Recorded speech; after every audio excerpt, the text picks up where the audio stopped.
Zach, I just sent you a glorious tweet about how the McDonald's play place has changed since we were kids.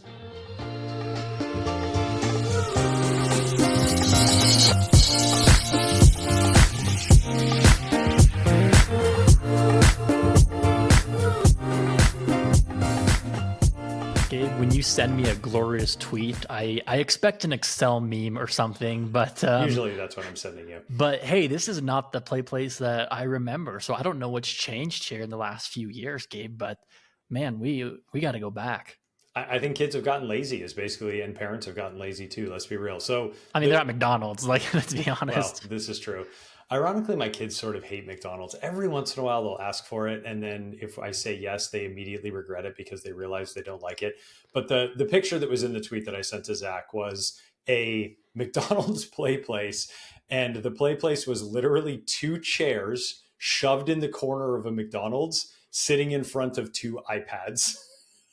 And it just made me laugh so hard to think about how things have changed since and even when Zach was a child, you could actually go and play around on a play structure inside a McDonald's. And now you just get an iPad attached to the wall. There's so much to unpack here, and I'm gonna tie it back to customer experience. So don't Ooh, leave look yet. at you. Okay.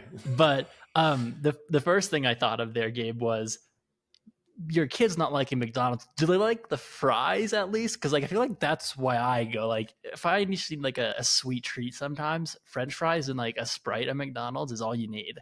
Yes, there are a couple of things. Fries for sure, but they're children. They'll take fries from literally anywhere. I was gonna say you can't do that wrong.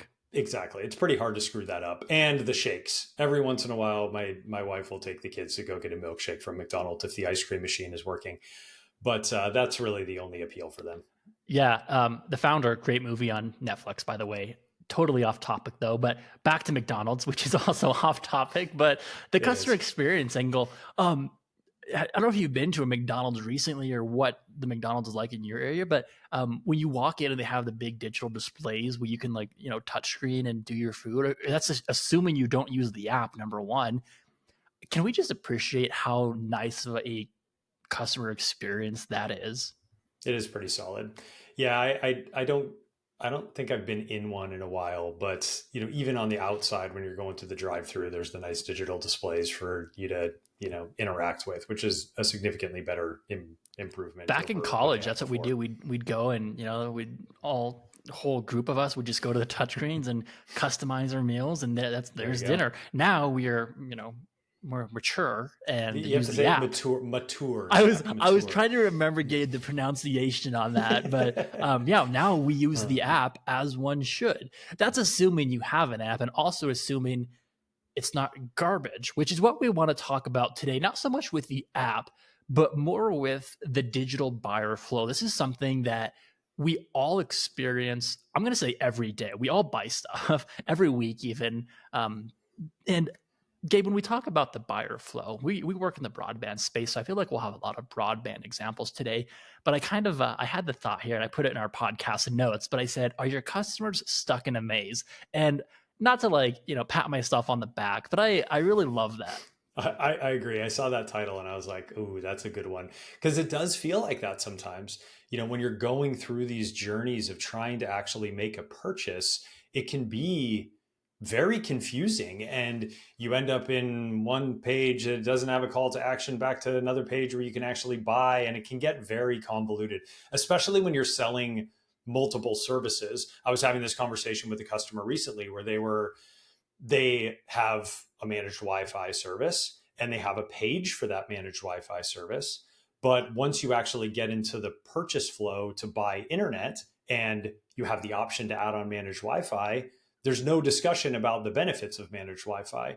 So how do you, if you're the consumer, go back and learn about managed Wi-Fi before you actually decide if you're going to make that purchase or not? It's again this maze, right, of not only just a single product, but potentially multiple products that are complicated and confusing to purchase. Yeah, and Gabe, I just saw a website today. I not to like geek out here, but as Gabe has repeatedly said, we look at a lot of websites, but I just saw one today. And a few episodes back, Gabe, I think we kind of asked the question, what is managed Wi-Fi? Like what does that mean to the consumer? Hmm. But I saw one today, and they include all these managed Wi-Fi features, the equipment, some of these managed services uh, into the packages. So like you don't buy them separately, but in the buyer flow, it actually like showed them like, with the checkboxes already enabled, and you couldn't disable them, but it's like already showing you the additional value that you're going to get with this specific provider. So I love that example too. Not to jump too far ahead into suggestions of things we would like to see, but that's a great example. And I actually saw a very similar one just today as I was looking at a different example where you chose a package which was aligned to the persona that you probably fell into, like a family package or a connected home package, something like that. And you're exactly right, Zach. It already had this list of all of the things that you were going to get as part of that, and you couldn't really uncheck them. It's like, if you want this plan, these are the things that are included in that plan. And we've made the decision for you because we know this is what you're actually what you need. And in many cases, I think that's the right way to go, because even when people say they want choice, they don't really want choice. They want more confidence in the choice that they've made. Mm-hmm. So limiting those options can be a great way to do that. If I'm a gamer buying, I almost said broadband after I just did an episode about not saying broadband. If I'm a gamer buying internet service and I'm in this buyer flow and I see gaming prioritizations already checked, I'm not going to disable that. I want that, like that's going to fit my persona, my lifestyle, which is something we'll talk about here in a minute. But I think we should begin the episode by talking about McDonald's, and then talk a little bit about what the buyer flow is. And Gabe, you kind of summed this up pretty well. It's just that journey that your customers are taking, in this case, on your website to buy your products and services. I like to think of it, and I've said this before, it's your digital storefront. If you don't have customers coming in to a physical retail location, your website is your physical retail location. So we want to make sure we have a smooth, seamless experience for everyone, your customers today, your prospects. And I think that's the big call out too, is you have different people interacting with your website. You might have first time customers, you might have customers that have been with you for 10 plus years. You're going to have a lot of people interacting with your buyer flow over time. Yep. And I know we've talked about website recently, Zach. We did an episode just a couple of weeks ago talking about some suggestions that we would make to improve websites. This is different because yes, customers start on the website to enter the buyer flow, and it is really important to have consistency between what's on the packages and solutions and services that you have on your website as they go into that buyer flow. But it's a very different thing to me, because this is really where we're turning interest into commerce. We're actually getting them to convert and purchase. And the other big takeaway I would say, Zach, is that if you're able to get people to buy online, it's the most efficient way for you to sell to them. It's much more efficient than having them pick up the phone and call a CSR. And it's way more efficient than having to send somebody out to their house to get them to sign up for service. So when we think about what that mix looks like for door-to-door, CSR support calls or e-com, the more I can get through e-com, the more commerce I can do, because I'm going to be much more efficient in taking those orders. I feel like the big thing we forgot to add there, Gabe, was you can personalize the experience for who's buying your products and services. Great point. Yes, you're absolutely right. And you can make that end-to-end process of, I'm targeting a particular set of customers with this message. I can personalize it to a specific landing page, and then I can even personalize that buy flow to make sure that what they're purchasing truly aligns to the thing that I've been advertising to them end to end. I mean, I imagine going grocery shopping and having that experience personalized to just me. That's the dream. Indeed. So, well, Gabe, what are some tips and tricks here? Because we've kind of talked about what the buyer journey is now, but like I said, we see a lot of mistakes and we see a lot of really good ideas when we look at broadband websites and even non-broadband websites. And we did an episode a couple of weeks ago, and we talked about looking outside of your industry for a lot of these best practices to see what other people are doing. And I think that's going to be like my number one tip today is, go, if you're a broadband provider listening to this podcast, go look at other broadband websites, of course, but look at non-broadband websites, look at really anything in that recurring revenue space. I always say, look at Apple. And of course, this is a trillion-dollar company with the resources of such, but they're doing a lot of things right. So go outside your industry and look at the websites, look at the buyer journeys of other providers. And this sounds nerdy, Gabe, when we talk about how much time we spend on websites, but if you're not doing this, that's a mistake. Agreed. Well, and it gets to wanting to keep it.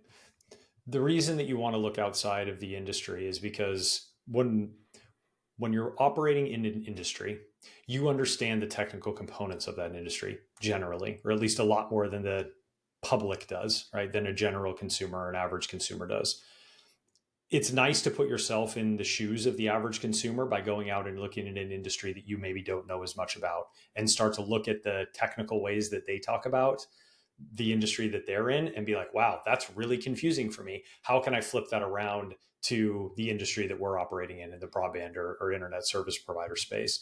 So really simple one for me is menu structure and having simple navigation. I see many times that in order to get into a buy flow, a customer has to choose what technology they are interested in purchasing. That's a big leap to assume that customers understand what the different technology is. I see providers with fiber. I see providers with cable. I see providers with copper. Or DSL.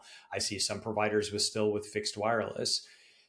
Explaining the technologies to each of those to a person becomes potentially very overwhelming for them, and they may make the wrong choice because they simply don't understand that technology. I agree, and of course, okay, we know there's going to be different technologies within your network, but presenting Yes. those options to a consumer is going to do exactly what you just said. It's going to confuse them. Yeah, exactly. It is going to be very confusing. And if you're asking a consumer to make the choice of what technology they want to buy before they even get into the buy flow, you're probably asking too much of most people. Yeah, Gabe. One of the tips we've talked about recently too is residential versus for the home, and I know this is something you're passionate about. So I'd love to hear your thoughts on why this language is so important. Well, it goes back to the conversation we were just having. For the same reason that it's hard to explain the difference between fiber and cable and fixed wireless and all of that, even a residential package may be too much for people to get over. So I don't need to belabor that point. I know we've talked about it on previous episodes, but something like for your home or for your business all of a sudden starts to make a lot more sense to people versus residential, versus the residential language that we see a lot. Great, it's a great tip. And then this is one we've talked about a little bit too. Testimonials, and we've always said include testimonials, but the reason you want to include these is because these are real life people sharing their real life stories, and this is going to build trust and credibility. So people relate to stories, not numbers. Gabe, we talked about the gaming experience here a few minutes ago, but that's something that's going to relate to gamers. Now, gamers might be a unique group because I feel like a lot of gamers are pretty tech savvy as well. But if we think of that family persona, even are you a family with this many kids, this many connected devices, and this problem of everyone being on their connected their connected devices and not taking the trash out or helping with chores around the house?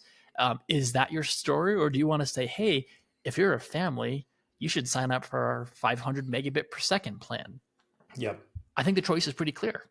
Absolutely. And this gets to a conversation we've had before too. And I know I think you shared an example of another broadband service provider that you saw where they were really leaning into not just here's a testimonial from Zach. He's 34 and he lives in this town. It's Gabe. He's got 2 kids and he's bought the parental plan, right? Or whatever we want to call it.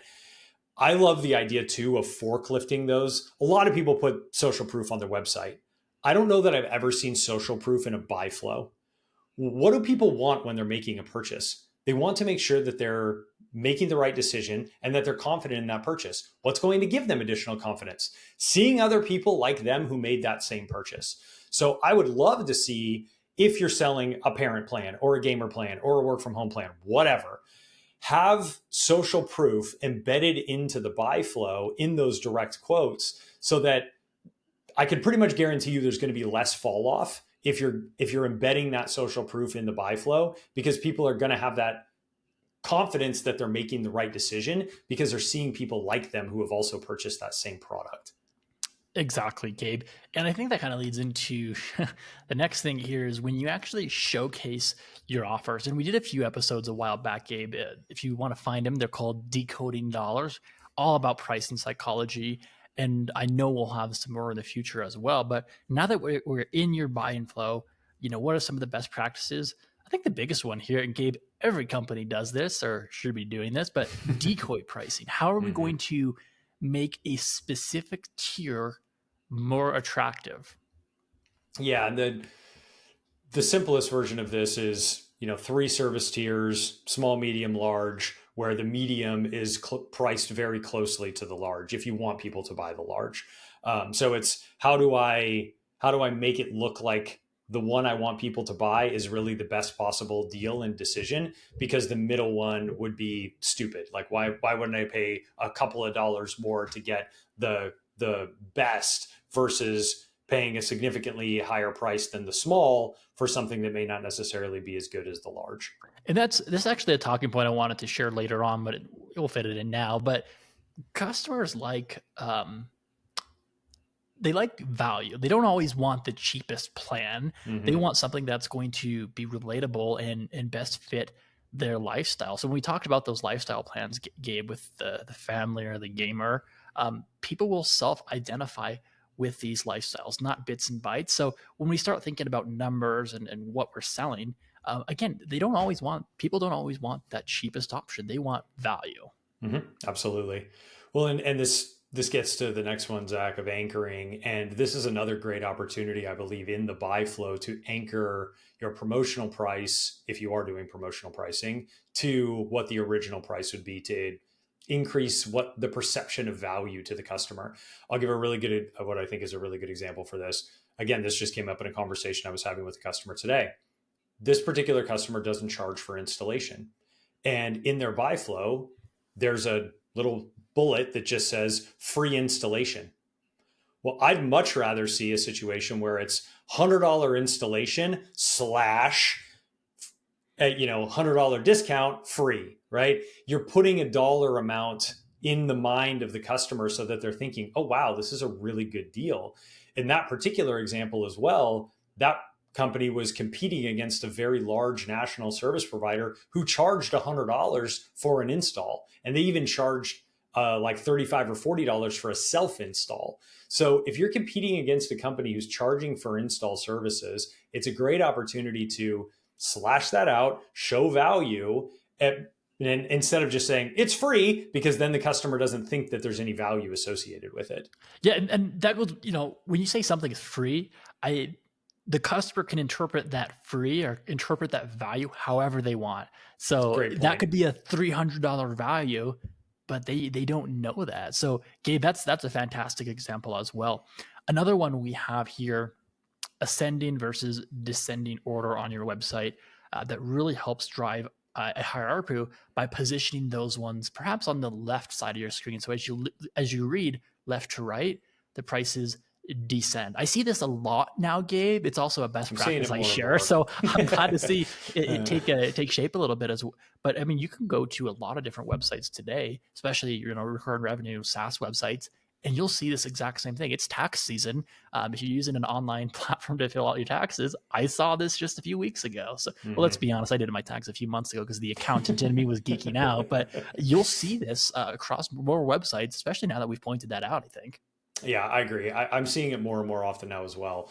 What I do think is really important as it relates to the buy flow, though, is ensuring that if you are laying it out that way on your website, you better make sure that you're laying it out that way in your purchase flow as well. Because if all of a sudden it flips to the other way when the customer gets there, you're relying a lot on the customer remembering what service tier they saw on a potential earlier landing page and remembering which one they want to purchase.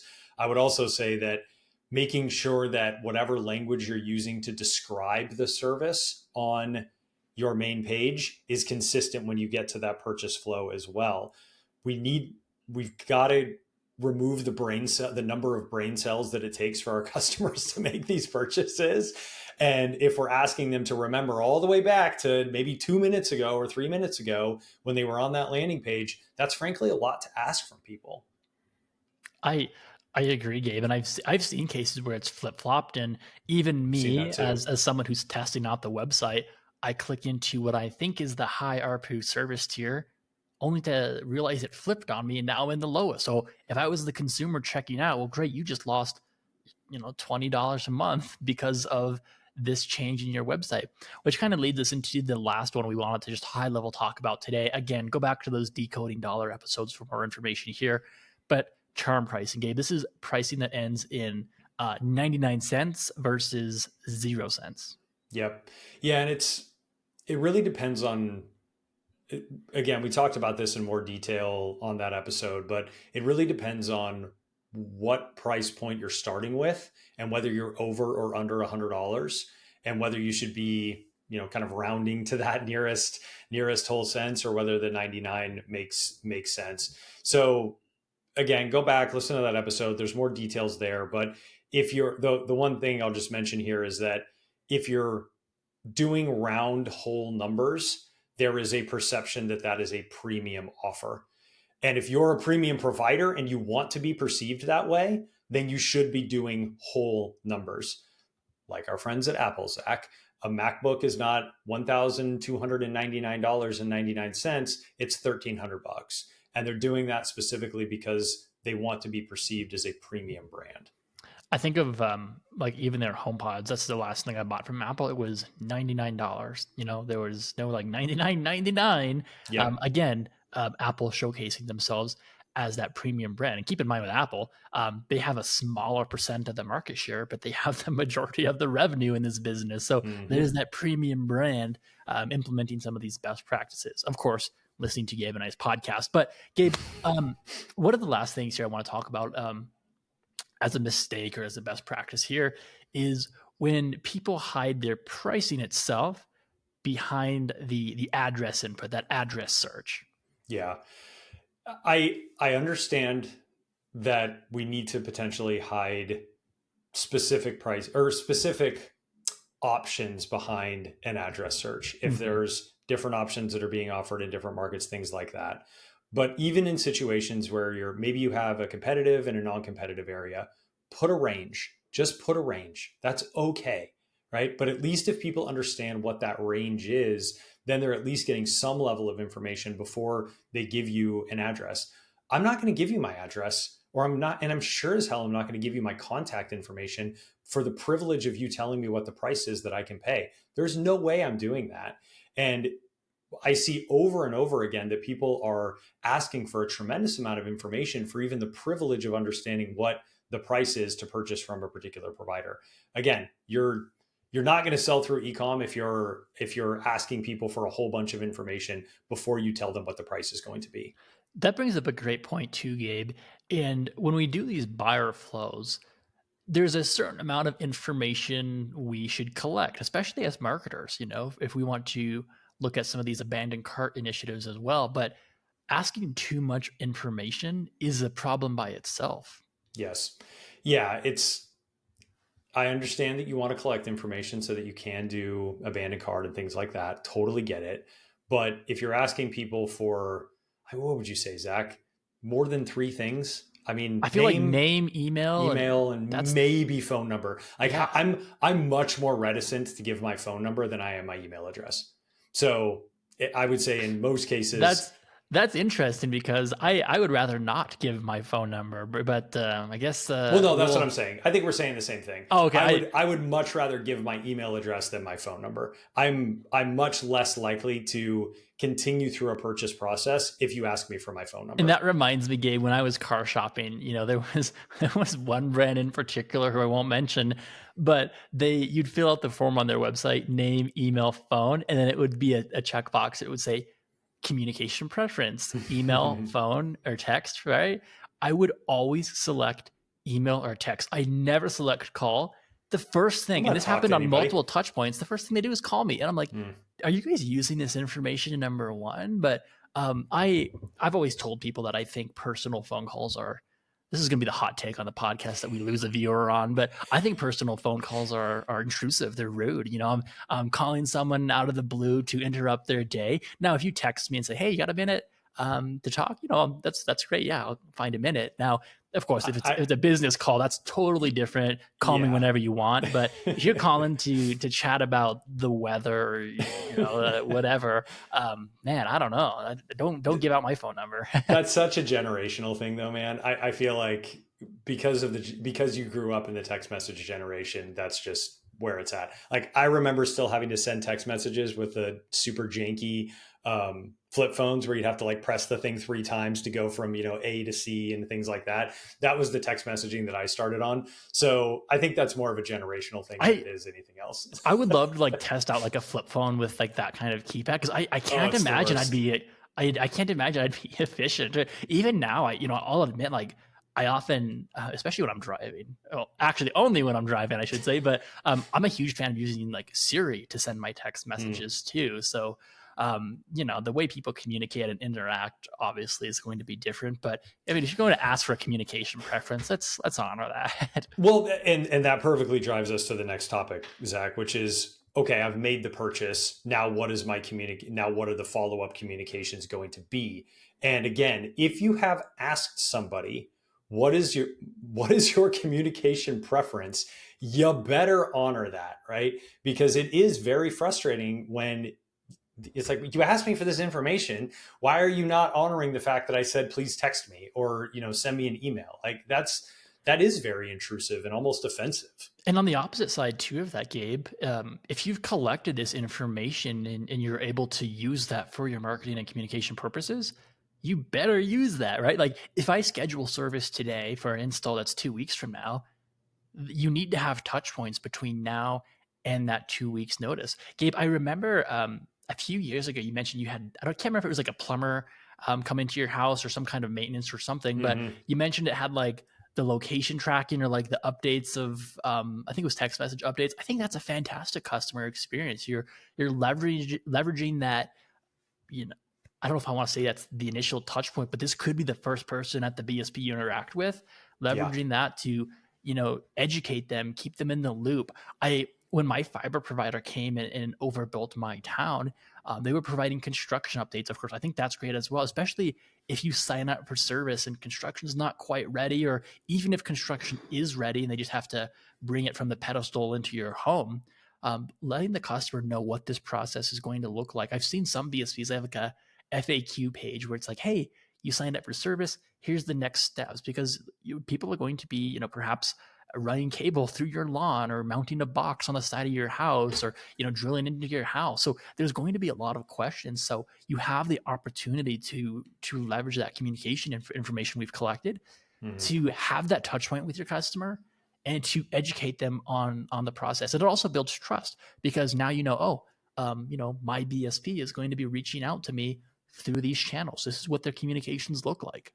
Yep, absolutely. It was a plumber that I had come to the house for something. I can't remember. I think it was when I was having this office built actually, and I needed to get some work done for it. And it was amazing. Like I got a text message, shortly before, like the guy was leaving the office and he was on his way. Then I got one right before he showed up. It also had information about who it was. So, there was this kind of like level of trust that was built up. It's like, oh, here's Bill and he's going to be showing up at your house and here's his picture. Here's a little bit of stuff. I was going to ask you if it had his picture, because I think that is 100%. Fantastic. Like that is a good customer touch point right there. 100%. Yep. Had his picture. It even had like a little bit of like personal information about it. It was like, Bill has 2 kids and he loves to, go fishing on the weekends. I was like, cool. Like now I know a little bit of stuff about Bill, but it was great. And then the really brilliant part was right after he left, I got another text message that said, leave us a Google review or leave us a Facebook review. And again, to your point, Zach, because it was through that trusted channel and because they built up trust with me through that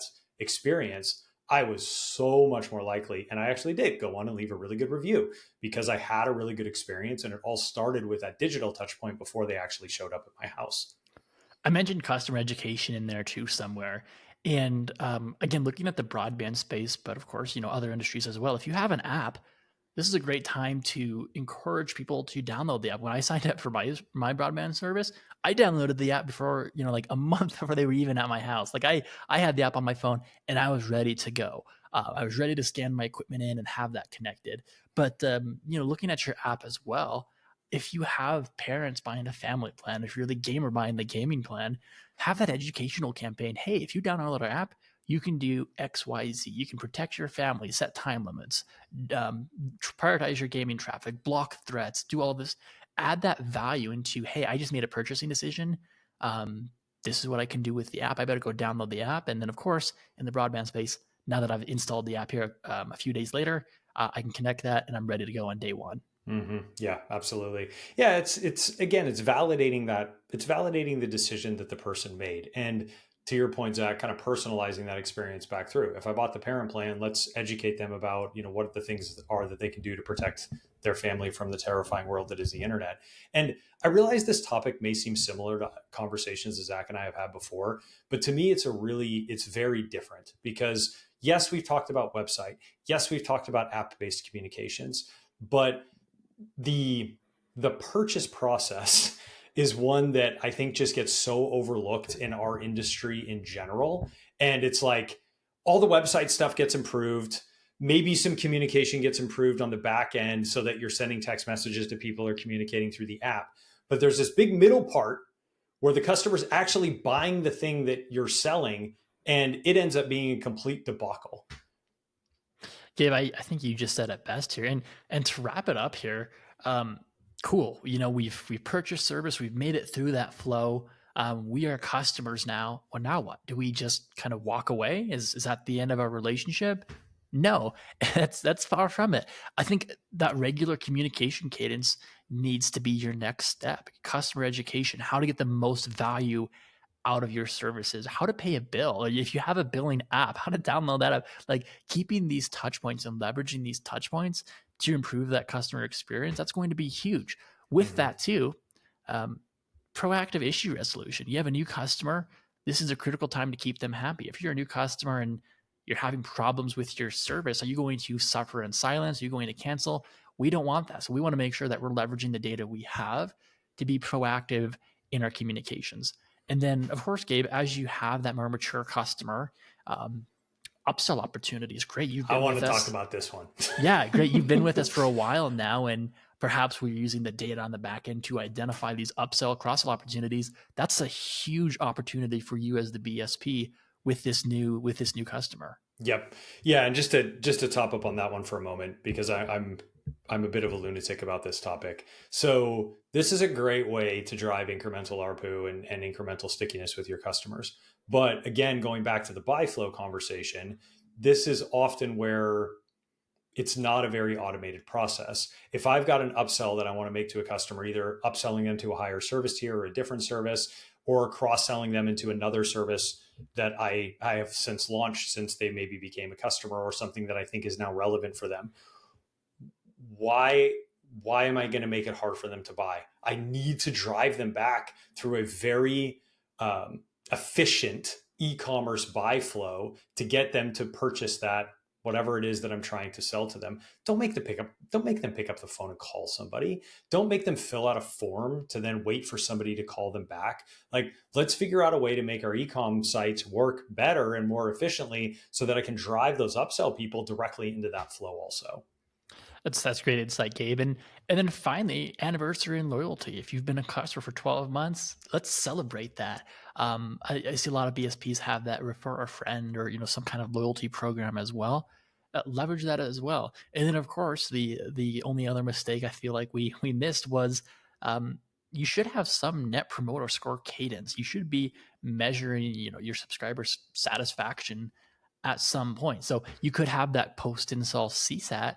But again, what's that relationship look like? What's that NPS with your customer base? And that's another thing that, Gabe, I don't know if we've touched on that too much in the past, but I think we should dive deeper into here in the future. Mm-hmm. Yeah, absolutely. Going back to the loyalty, or the loyalty referral one that you mentioned there, I forgot to tell you this. I was on a website, I think it was yesterday or the day before, and they had a really interesting one as part of their referral program.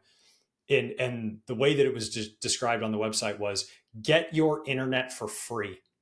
And then it was refer 5 people, get your monthly internet bill waived. I was like, huh, that's a pretty interesting way to lay it out. I've never seen anybody do that before. I've seen the, get a $10 discount or, something like that, refer a friend, get a one-time credit. But I'd never seen the get 5 people to sign up and we're actually just going to give it to you for free. I think that's a great way to promote that. I love the headline cool of getting your internet for free. Yeah. Well, and I mean, you'd be thrilled. Like, how thrilled is that company going to be if they have to give away one month of a monthly service to get 5 more people signed up? That's a very profitable endeavor. I just imagine myself, like, if I had that offer, I'd be going like neighbor to neighbor, being like, hey, do you have my BSP for your internet? Or who's your internet provider? Which, of course, Gabe, as we know, is such a common conversation to have out on the streets. Absolutely. Yeah. Who's not just randomly walking up to you and asking you that all the time? Oh, man, Gabe, we live exciting lives. Here we geeked out on the buyer flow and talked about how much time we spent on these websites. But I think it's a best practice. If you're in the industry, if you're outside of the industry, look at the buyer flows and the buyer journeys on these other websites that you interact with on the daily and compare that to your own experience. Gabe, I made the comment as we were prepping for this podcast. I said, when you go to a website, it's a good website. Like, you immediately know it's a good website based on the look and the feel of it and everything too. And hopefully that experience matches. Now, if you go to another website and it's plain text, or that's a bit more of a dramatic example, but you'll recognize when the experience is less than ideal. So your customers are going to recognize this.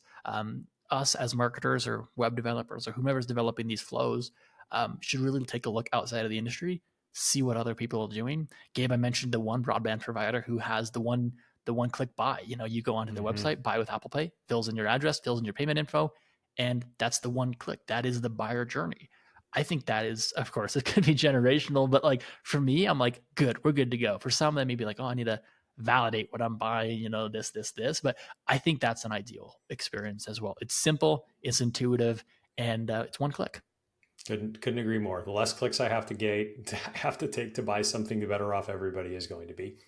Well, Gabe, that is the time we have today. So thank you everyone for tuning into Bufferin. And if you enjoy this episode, don't forget to follow us on your favorite podcast app and to share it with your friends and colleagues. And for more insights and updates, be sure to connect with Gabe and I on LinkedIn.